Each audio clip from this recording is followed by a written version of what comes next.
Hi friends.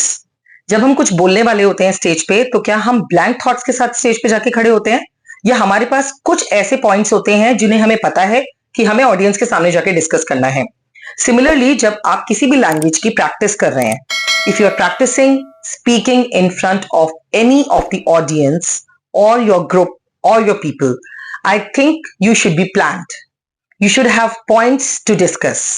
You should have a planning that you have to present yourself in this way.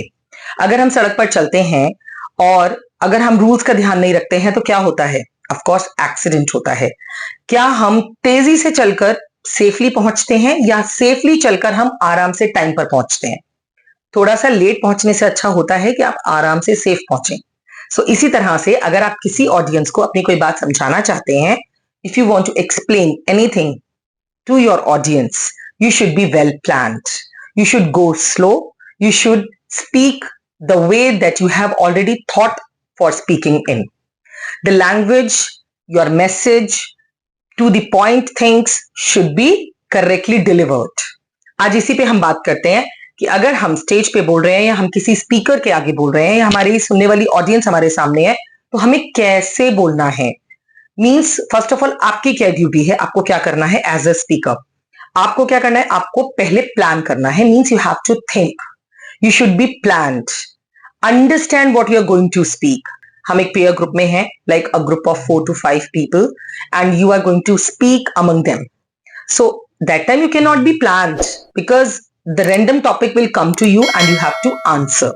So how would you do that? Of course you will be able to do that by applying your thoughts, synchronizing them in the correct sequence, by following your thoughtfulness, by using your witty and your presence of mind. So in that way you can influence your listeners.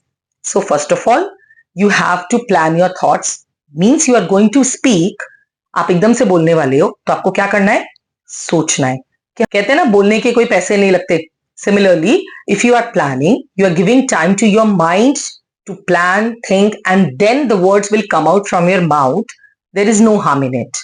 So it's always good that you are going to speak. Please plan in your mind what you are going to speak about. So it will be a good influence. When you are going to speak among the people or in the group or on the stage, your words, the selection of words should be impressive. The words should be like that. They should leave an impact upon your listeners. आपको जो भी word select करने हैं वो words आपके authentic होने चाहिए, correct होने चाहिए, वो polite, full of love, full of messages, ये सारे वर्ड्स होने चाहिए ताकि आपकी जो ऑडियंस है सुनने वाली वो इंप्रेस हो और उसे आपका मैसेज करेक्टली समझ में आए. So the selection of your words means your vocabulary should be really impressive. एक अच्छे वक्ता बनने के लिए, to be a good orator, to be a good speaker or the presenter, you have to be organized if you are standing on the stage. But moreover, आपको listening skills पे ध्यान देना है. आप क्वेश्चन सुनिए, आप बात को सुनिए, जो डिस्कशन चल रहा है उस पे फोकस कीजिए कि आपकी ऑडियंस, आपके जो आसपास फ्रेंड्स हैं वो क्या डिस्कस कर रहे हैं, मुद्दा क्या है, मैटर क्या है, पॉइंट ऑफ व्यू क्या है. So after once when you will listen the correct question, you will be able to deliver the correct answer and your answer will be considered. आपको इंपॉर्टेंस तब मिलेगी जब आपने उनकी बात ठीक से सुनी और उससे रिलेटेड ही आंसर आपने डिलीवर किया है. So deliver the correct answer according to the question.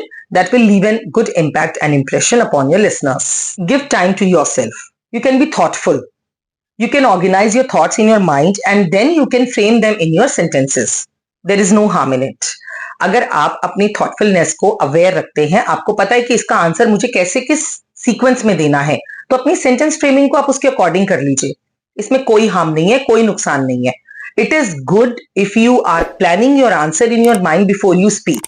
So now you have an understanding of the question that has been asked to you and after that you can actually answer correctly. Learn the facts. You have to be aware of what you are going to speak about. आपको ये भी check करना होगा जिस बारे में आप बोलने जा रहे हैं आपको उसकी नॉलेज है, आपको उसके फैक्ट्स प्रॉपरली आपके पास हैं, क्या आपने कहीं से वो फैक्ट्स चेक किए हैं, ऑथेंटिक हैं. So of course speak only once when you are sure about it. So surety is the key. अगर आपको चाहिए कि आपकी ऑडियंस आपको समझे, सुने और आपसे इंप्रेस हो, so that way you have to speak that you should be truthful, आपके पास फैक्ट्स होने चाहिए, वो चेक्ड होने चाहिए, ऑथेंटिक होने चाहिए. Then of course your audience will listen to you. Organise your statement before you answer और बिफोर यू स्पीक. पहले तो आपको ये पता होना चाहिए कि मुझे कहाँ से शुरू करना है, कैसे अपने थॉट्स को डेवलपमेंट देना है और फिर कैसे मुझे उसको कंक्लूड करना है, समराइज करना है, एक्सप्लेन करना है और एंड करना है. सो उसके लिए आपको अपने माइंड में एक मैप बनाना होगा. Always there is a road map. आप कहीं किसी रोड पे जाते हैं तो आपके पास जीपीएस आपको एक मैप देता है कि आप ये वाला टर्न लीजिए, टोल्स अवॉइड करने हैं तो ये वाला टर्न लीजिए, टोल्स अवॉइड नहीं करने और स्मूथ पैसेज पे आपको वॉक करना है, जाना है तो ये वाला पैसेज लीजिए. So you choose accordingly. Similarly आपको अपने थॉट्स चूज करने होंगे कि आपको कहां पहुंचना है, आप कहां चाहते हो अपनी ऑडियंस को देखना कि yes my audience should appreciate me on this point, over this statement. So plan your words accordingly and present them in the front of your listeners. देखिए, जो आपकी ऑडियंस है वो आपसे तब इंप्रेस होती है जब आपके पास जो आप उनके मतलब की चीज है या जो उन्होंने क्वेश्चन पूछा है या जिस बात का डिस्कशन चल रहा है आप उसी से रिलेटेड बात करें और वो प्रॉपरली टू द पॉइंट हो, organized ho. So before you speak, understand all these things, the facts, vocabulary, message, your understanding, and moreover the point of view that has been discussed. Only the answer should be delivered accordingly. If you follow all these points, of course you will be a great speaker one day. You will be very influensive. तो अगर आपको चाहिए कि आप एक बहुत अच्छे orator बने तो अपनी वोकैबुलरी पे भी काम करते रहिए. ग्रामर पे बहुत ज्यादा फोकस तो नहीं, लेकिन बेसिक ग्रामर की नॉलेज आपको होनी चाहिए. इसी तरह आपको नॉलेज कैसे आएगी? रीडिंग स्किल से. तो आप अपनी रीडिंग को कंटिन्यू करिए. जितने आप रीड करेंगे, मैटर को आप पढ़ेंगे, जितना आप उसके साथ अवेयर होंगे, जो हमारी न्यूज या फिर न्यूज़पेपर से हमें मिलता है, उस नॉलेज को शोकेस करना आपके लिए ज्यादा इंपैक्टफुल होगा. सो keep impressing your audience and please subscribe the channel, like it, share with your friends also, so that once you are in the peer group discussion, all will have the same points. All the best. Thanks for watching. Subscribe to our channel.